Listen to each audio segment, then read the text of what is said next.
Helldivers is a hell of a diving ride. Well, it did sound better in my head, but I think we will go with that still. Helldiver, a fairly recent game released on PC and PlayStation that takes place in a universe where humanity takes on enemies from the space realm, such as robots, bugs, and other variants of whatever's inhabit this universe. And for humanity to be able to keep its colonies in space, it has to go to war with these vile scum. Now, as for war, the soldiers filling these spots are called Helldivers. They are the expendables of the universe, volunteers that are ready to put their safety on the line to protect humanity. Now, to begin with, this game has mind-blowing scenery, massive explosions, and tons of enemies. Some of them crawl, some of them walk, and some of them have Star Wars-inspired vehicles.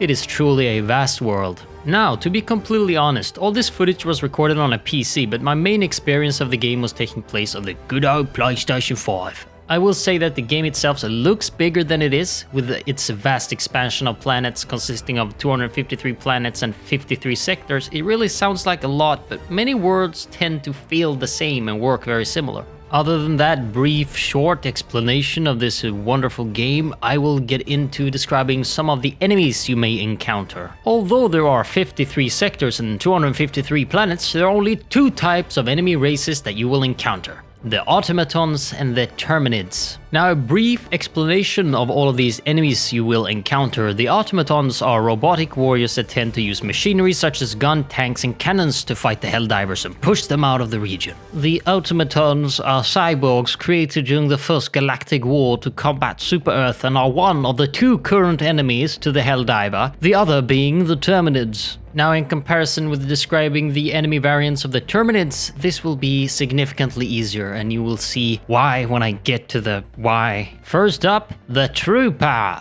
or else known as cannon fodder to the Helldivers. They are strapped up ghetto style with some weaponry of total destruction such as gun, rocket launchers. They are pretty easy to deal with in all honesty, as long as you have enough ammo, of course. Next up, the Devastator, a large tanky machine that seeks to crush you with its bare hands, but also with a side of weaponry to complete the meal. Weapons can vary, however, from rockets to machine guns. These guys are not to be taken lightly, although as soon as you see one, it would certainly be hard not to. There are also gunships flying around using advanced technology to scan enemy presence. They resemble drone ships but smaller and use the turrets mounted on the underside to provide the Helldivers with enemy fire and occasionally use rockets as well. Now, on the topic of gunships, why not discuss the one carrying manpower known as dropship? The dropships are cavalry to the infantry. They swoop in and drop off enemy automatons in numbers. They are one of the most used enemy vehicles, I feel. You see them coming in with a hot load of plasma shooting droids more often than preferred. If you would prefer to speak to the Commissar, also known as a coward fucking asshole. However, have you ever seen a random red orb flying in the air prior to being mass attacked? Well, it is this fucker right here. It does not take too long for this fucker to send an army after you using his dumbass flare gun. That's what I have to say about the Commissar. If you are here for Marvel content, you've come to the wrong place. However, I will provide you with my version of the Hulk. He's also known as the Hulk. Yeah, that is what I told you. This guy is a heavy tank on two legs, plowing through anything to get to you and probe you full with hot plasma bullets.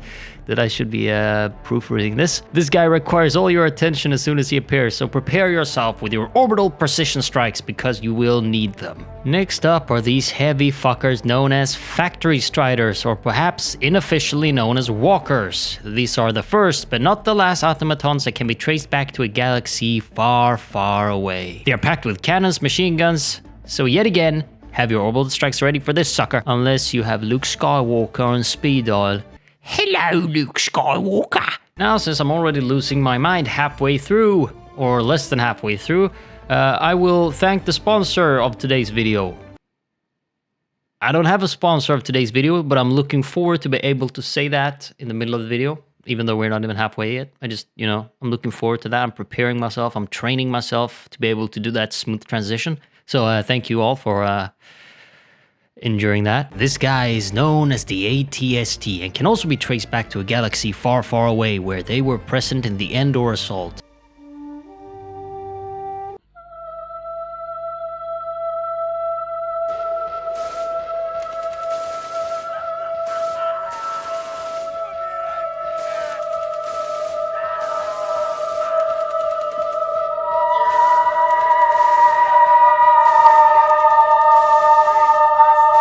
Now they are making a comeback with a new name. They're called Scout Striders. They use their lack of brains and intelligence to mindlessly wander in the enemy direction. They are, however, easily flanked, and the commandeer of the Strider can quickly be dismantled. Last of the Automatons, but definitely not the least, the tank. There's not much to say here besides it is a tank. Let your imagination do the rest. The second of the two enemy factions are known as Terminids, and their heritage can carry a little more complicated backstories. You will find out what I mean pretty much now. But first, let me describe what the Terminid is. Terminids are bugs that infest planets using eggs and nests. They tend, in contrast with the Automatons, to be close-ranged fighters, primarily often attacking larger numbers to try and overwhelm the Helldivers. These are different types of creepy crawlers. The first up is the Scavenger, which is described as an adolescent type of the warrior Terminid. They are weak and has low tolerance to gunfire. However, there's a chance that upon death they will release pheromones, alerting nearby Terminids. Individually, they are weak, but if you get caught in a pack, you might as well kiss your team goodbye. The next step in evolution for these small bastards is the warrior. They are more lethal. They still use close quarter combat in order to get the advantage, and in number quickly turn the tables on the Helldiver. Hive guards. These are just larger and tankier variants of the warrior, and tend to be found around hives, thus Hive Guard. But what if I told you the evolution of these guys does not stop here? Next up are the Brood Commanders. And now you might say, well, that does not sound anything like the others. And I will tell you that there's a very confusing explanation for that. You see, the Brood Commanders were leaders of the hives, and with the help of genetic modification of the Super Earth, were able to make the Brood Commanders more submissive, making it easier for Super Earth to control the hives. However, a few oversights by Super Earth later, and the Hive Commanders had organized a bug revolution to break free from slavery by Super Earth. So probably the most impressive backstory out of all these enemies so far. Pouncers! What am I even doing with the voices today? Pouncers are another type of adolescent form of another bug. They are basically slick and dodgy, and by that I mean they throw themselves at you as well as dodge your bullets. They appear to use themselves as meat shields. I am sure the bug parents approve. Hunters are the adult versions of the pouncers, basically behaving like a bigger version of a pouncer. And they are hunting you. I don't fucking know. Shriekers are also an adult version of the pouncer. It evolved bigger wings in order to use more flying tactics. So instead of being a jumping bullet sponge, they are the alien version of a seagull, diving down and swiping their prey. Quack, quack!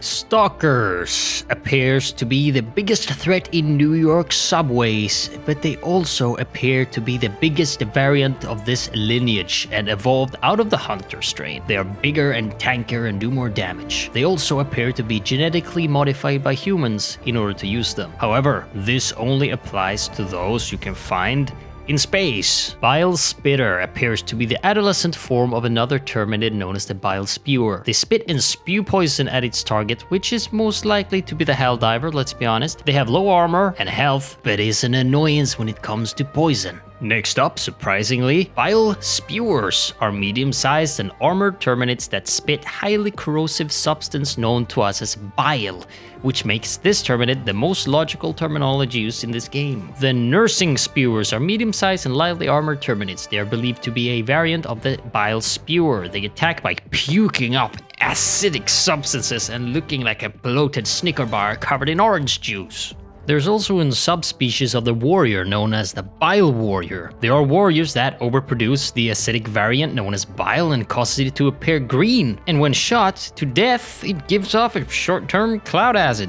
There is also this one called the Bile Titan. He's a heavy titan that spews bile and are fast despite its size. In other words, they are not to be taken lightly. It's to be taken titanly. Last and fucking least as well, because I hate this one, it is the Charger. It has no clear connection to any other variants of the Terminid. However, it is speculated that it is an aged Hive Guard due to its similar appearance. It carries enormous size and heavy armor plating on its body, not to be taken lightly in other terms or other Terminids. Haha.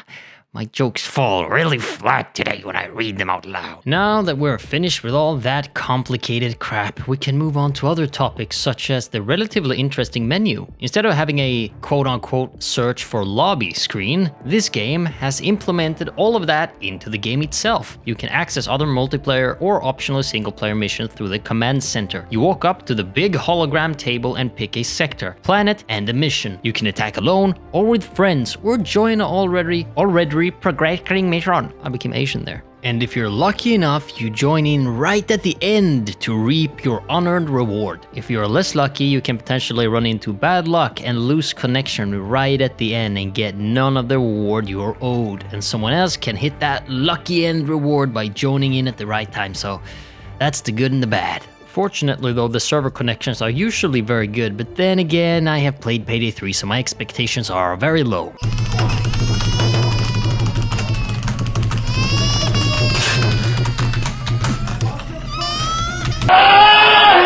Joining a lobby can be a serious gamble since newer players tend to not only bomb the shit out of their team, quote unquote, most likely by mistake, but also manage to avoid the other team members' bombings.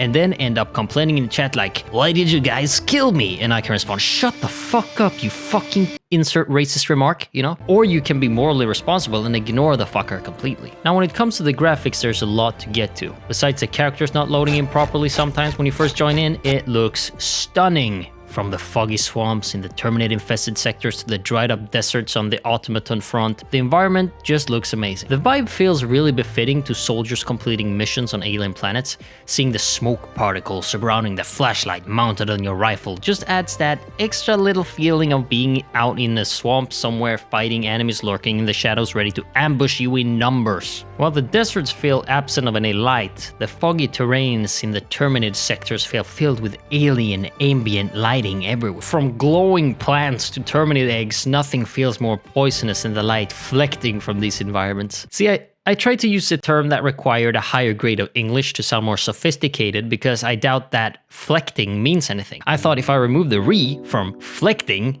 it would mean the light was shining from these plants, because reflecting would be the light that comes back to the light source after it bounced off something else, which would not be a fitting term for this context. Whatever, you understood my point, and I want that word to be implemented in the dictionary. Where this game shines, however, in my opinion, are the special effects. In other words, since everything in a game can be considered special effects, the explosions!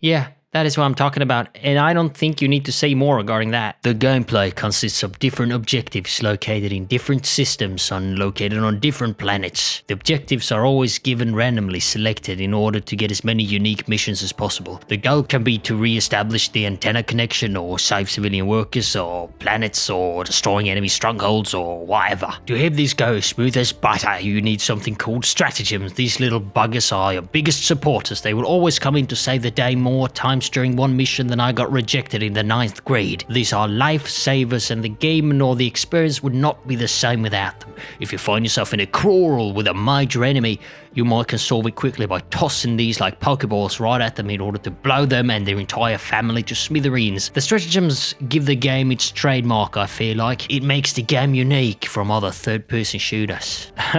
Thank you, Wrong universe! Using these stratagems, you can call in special weapons such as MLGs and mortar turrets, which are absolutely boss when awaiting mission extraction. And on the topic of extractions, when all major objectives are accomplished, extraction can be an option. You can always stick around and eradicate optional objectives such as enemy patrols, collect samples, eliminate enemy camps, and stuff like that. In order to find these bonus objectives and or main missions, you are equipped with a highly advanced map that detects movements and encampment locations as well as objectives. You can toggle this highly advanced map by pressing Tab on PC and or use the touchpad on the PC PS5. The reason why I mentioned this specific control scheme is because the map is vital to the experience in order to be able to plan your missions accordingly. When all objectives are finished, you will arrive at an extraction point, where you can toggle the extraction beacon and are given a timer that gives you an approximate of when the extraction vehicle will arrive. When the Helldivers have extracted, you are shown a post-briefing displaying completed and incompleted portions of the mission,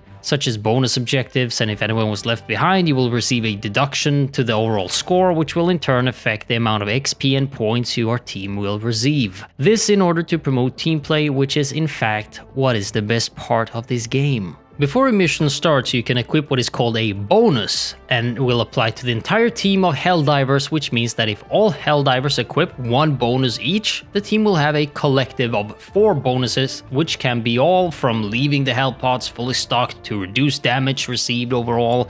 The weapons in Helldivers 2 are diverse and can be divided into 6 different categories: assault rifles, submachine guns, shotguns, marksman rifles, energy weapons, and explosives, my favorite. Also, arguably, probably handguns could be one category, maybe secondaries, I don't know, but yeah, semi-category, I guess. The weapons are powered by either ammo, as in bullets, or heat sinks when it comes to energy weapons. The Helldivers have a limited reserve and will potentially have to either call in more ammo using stratagems or find ammo lying around. You cannot trade ammunition between players even if you carry the same type. However, I would argue that it would be a nice addition to the team play of the game. Just a suggestion, throwing it out there for everyone to listen to and perhaps implement. When it comes to healing, you have a default of 4 health stims that can be quickly applied in order to heal from sudden injuries and hopefully avoid death. In terms of team play, health stims can be applied to teammates, and I think that's a good approach to the team playing as a unit. Health stims can be found around the map, and upon death you will respawn with half the ration, aka 2 in place of 4 health stims. On the topic of death, there is a limited amount of times your team can recall a dead Helldiver. Fortunately, it slowly resupplies and it's rarely an issue. However, if you stick around longer than the mission timer allows, you won't be able to call reinforcements, as well as not be able to get support via stratagems. That's a bummer. When it comes to XP and the grind set, there are 150 levels to achieve. And if you don't know what I mean with grind set, I just combined grinding and mindset, since you need a grinding mindset to achieve all the levels. With each level, all items, stratagems, and titles get more and more useful. For example, heavier barrages with extended reach for the explosive shells bombarding the surface of whatever extraterrestrial planet you and your rifle inhabits at the moment. Stratagems are responsible for call-in of everything: bombs, equipment, and Helldivers. Now with every level you gain more and more access to different stratagems you can apply and use. For example, I love calling in the mortar turret at times when I need to hold off enemies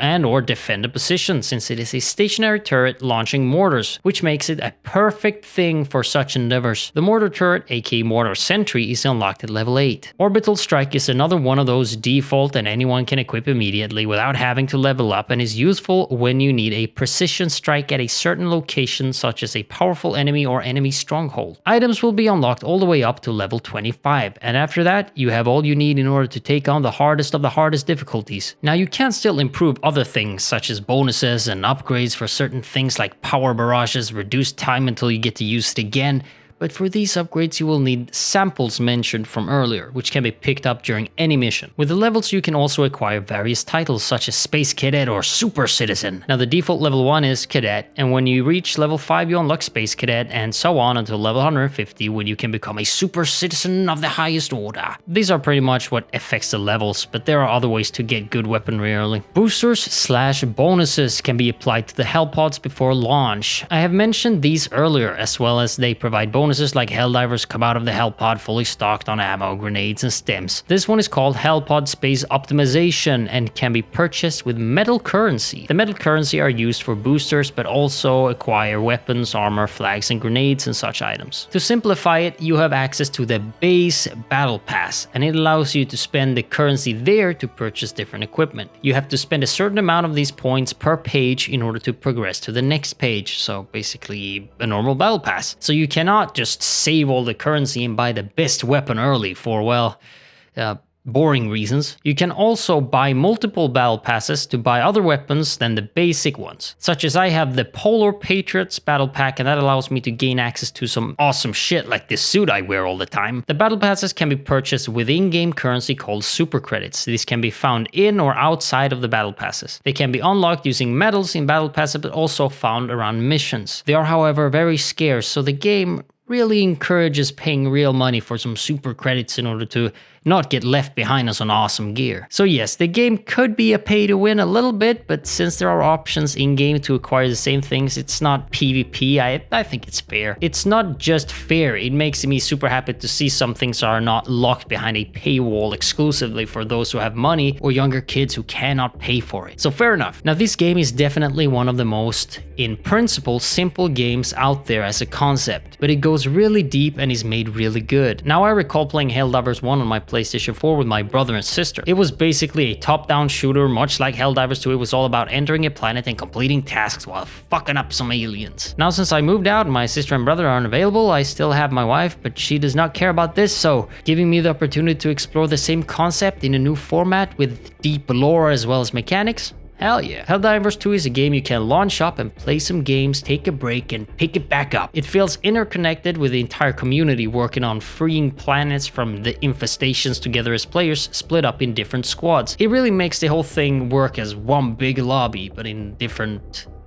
sections, or you know what I'm saying? Basically entering your space cruiser, opening the map, and join other Helldiver squads from space in order to help them on their endeavors. The Helldivers game is truly one of a kind, and as far as I know, the best one in a specific way of doing things. Very detailed and very immersive. Although most people are in an absolute trance over this game, it has had its major controversy already. When the game all of a sudden forced players to connect to PSN in order to play the game, their fan base went nuts. Started mass disliking the game, giving the game poor reviews. It took the game from one of the best to the absolute bottom in no time. And it was, in my opinion, well done by the community. Although it wasn't a problem for me since I was playing on PSN already, and I love to see the community get together and make enough of a ruckus for the developers to listen and eventually remove this feature spawned from hell. But make one mistake and it will haunt you for the rest of your life. Helldivers' reputation still gets reminded of its mistakes, even though it was handled fairly quick. Let's see if people allow this mistake to stay in the past or if it will haunt the game. As far as I know, most people gave up on it, it's not a problem anymore, but the negative reviews still punish the game statistically. In conclusion, probably the best space shooter thus far. That might be a bold claim, but I stand by that as far as right now. If I tomorrow remember another title, I might be changing my mind, so just in case I will say this. This is the best third-person 4-team co-op interactive planetary invading simulator that exists on the market as of right this second in my memory. Thanks for watching.